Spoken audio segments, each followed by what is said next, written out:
Hi everyone, I'm Anil Kumar, a passionate educator dedicated to helping students develop a deep understanding of mathematics. Today, we are going to challenge a widely accepted idea. Is multiplication just repeated addition? Many believe so, but I will show you why this traditional view is limiting and misleading. So here is a question for you. Is multiplication just repeated addition? Think again. What is the truth about multiplication? We'll explore very simple examples and figure it out in this particular video.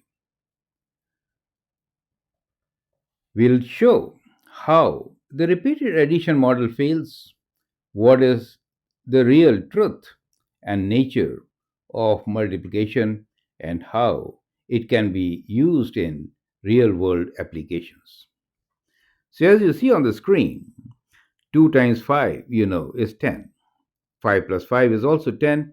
And this process of multiplying 2 with 5, interpreted as add 5 twice, shown on the number line, 5 circles and 5 circles, two groups of 5s, seem to be exactly same. But are the above same? That's a big question to be answered.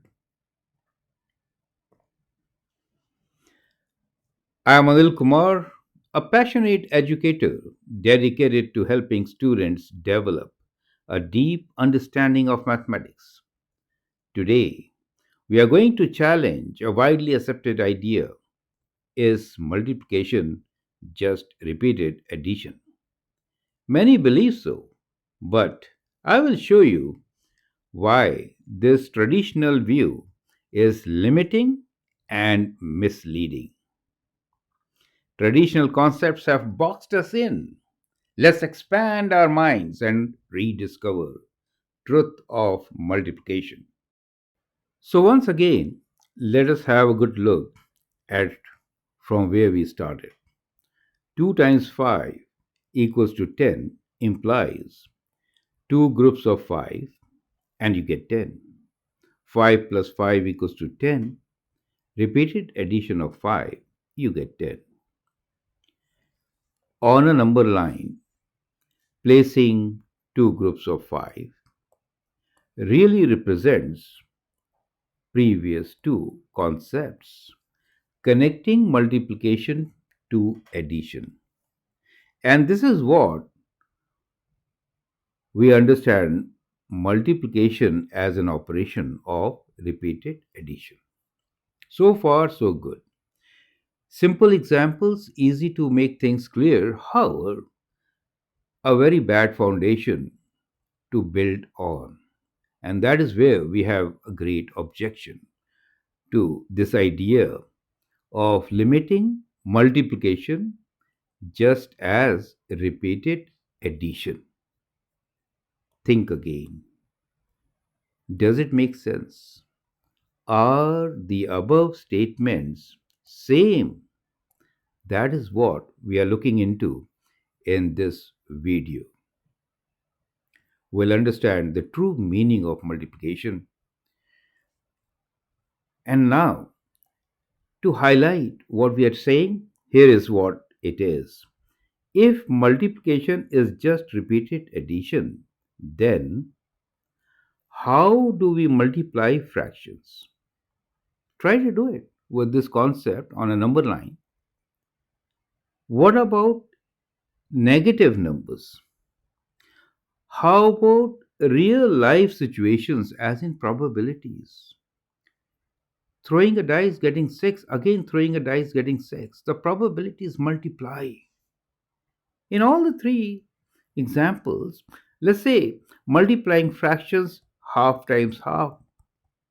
Model it with what we have been taught so far, or minus 3 times minus 3, or in this case, let me write 1 by 6 times 1 by 6.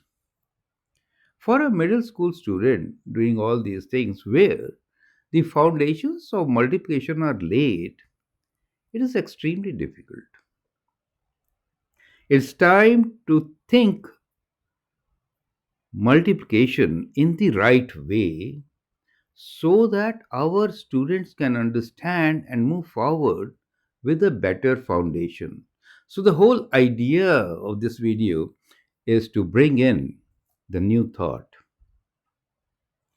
and that's where we are. So, once again, let's visualize what we are saying, and that is half a pizza and half a pizza. When you multiply, you get quarter of a pizza. They don't add up. There is no number line to add them.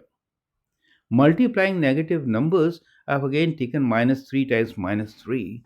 Actually, it is positive 9. Highly confusing for students to apply the concepts learned initially and get this answer. Probability becomes extremely difficult to explain why independent events of, for example, tossing a coin, getting head after a head, gives you one fourth. If multiplication was repeated addition, how could I do it? So, the mission here is to unveil multiplication's deeper role and explain things easily to our students. So, the flaws which we have just uncovered are right before you. Half of a pizza times half of a pizza is one fourth. That's the fact. Now, let's test this idea of repeated addition. Suppose we multiply half and half. If multiplication is repeated addition, we should be adding half to itself, but how do you add something to itself half a time? Like somebody has to do a PhD to understand this, right? So, well, when it is simple examples like 2 times 5, it does make a sense and helps to move forward. But towards what? There is no light if we begin with this kind of a foundation.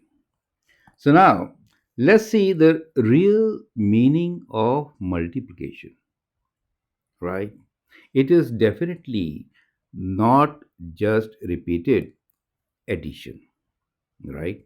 So here we'll understand the meaning of multiplication. Let's take some simple examples to begin with. A line, I'll just show you on a graph, a straight line. Let's say I have a line like this. Perfect. So this is the line which can be written as y equals to ax, where I'm first making a line with y equals to x. So that means a is 1 for me. So this is the line where a is 1, so y equals to x. Now if I multiply, then what really happens? As soon as I multiply and make it y equals to twice x, then what really happens? This number line concept I'm showing you in two-dimensional simply because the real world is two or three-dimensional, right? Great. So now look at it. As soon as you multiply, the slope of the line changes, and so now that becomes your line, twice x. What does it show? To some, it will be a scaling as the y values have scaled. Instead of 1, they become 2 for a given x value. That is how it is related. there is a scaling factor to it. For some, there is a rotation by an angle, right? Earlier, it was a smaller rotation, and now there is a larger rotation. And with this rotation, there is a transformation altogether. Correct. Now, there's objects which we look at. For example, the two triangles which I've shown here, they are exactly similar objects, right? Now, if you enlarge them, then what happens? That's the dilation process. And how do we do it? So, in dilation, we have a factor by which we multiply, and depending on the center, the dilation gives you the result. Makes sense? That is multiplication. So, what we have seen here with a very simple example is that multiplication is way beyond repeated addition. And in this video, we are limiting ourselves to just one example on a coordinate plane. In the next video, we will move on to real life situations and show you how multiplication works as an operator. It is not adding on to addition. So, what you see above is scaling factors, dilation, rotation, and all these transformations. This is part of multiplication, and still the story of multiplication is not complete. So, we'll cover this in our coming videos as we have done earlier also. So, to give you a big picture, real life application, now what we need to know, that multiplication isn't just repeated addition. Let's see where it really works in real life and how. So in physics, you have seen work done, force into distance, application of multiplication in physics, simple applications which are over and over applied in many different applications. AI and machine language, matrices is transforming images, right? So this model 1, 2, 3, 4, 5, 1, 2, 3, 4, 5. Actually, when you multiply, can also be seen as 1, 2, 3, 4, 5, 1, 2, 3, 4, 5. So you see this matrix. That is multiplication, rows and columns. It transforms this linear progression into a matrix which is 2 by 5 matrix, right? So what we had done here is that 5 plus y has been now written as 2 times 5, giving you an idea of transformation. So that is what multiplication is. In finance, compound interest is an excellent example of multiplication where the growth is compounded. It's not just added. And in probability, we saw with the help of dice very simple examples that in independent events, how multiplication works. Putting all these things just as repeated addition is very difficult for students to grasp and move forward. And that is what we have to revolutionize and bring a change in. So I hope you understand what we are trying to say here. Multiplication, the key to transformation, is one way of interpretation, right? So, multiplication, the key to transformation is one way of our interpretation. In the following videos in the series, we are bringing up this revolution where you'll see so many other examples to understand what is multiplication, how do we build foundation of our students for the new challenges. Multiplication concept can help. Now tell me in the comments what's one real model example where multiplication isn't just adding over and over, right? So, with your feedbacks, we can get many examples where multiplication is not just repeated addition, but it could be translation, transformation, and many other things, as we really see in real world examples. Feel free to share your examples and contribute to this series of multiplication. I hope you like this idea, which is extremely important for us for a better future of our students and to have a good foundation. Thanks a lot for your valuable time and have a great day.